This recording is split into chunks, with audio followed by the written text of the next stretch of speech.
Mumbai coastal road आणि वांद्रे वरळी सागरी सेतू मार्ग यांना जोडणारा पूल अखेर मुंबईकरांसाठी खुला करण्यात आलाय। देवेंद्र फडणवीस यांच्या संकल्पनेतील हा प्रोजेक्ट आहे।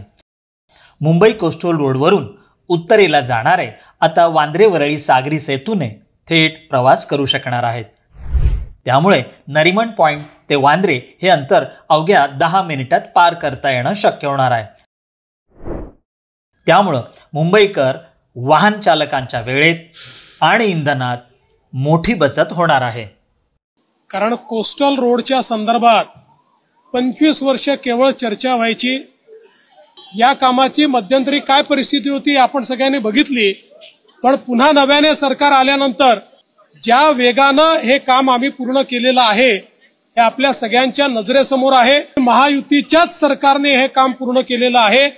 100% केंद्र सरकार आणि राज्य सरकार दोन्हीकडे महायुतीचं हे श्रेय आहे असं मी या ठिकाणी म्हणेल।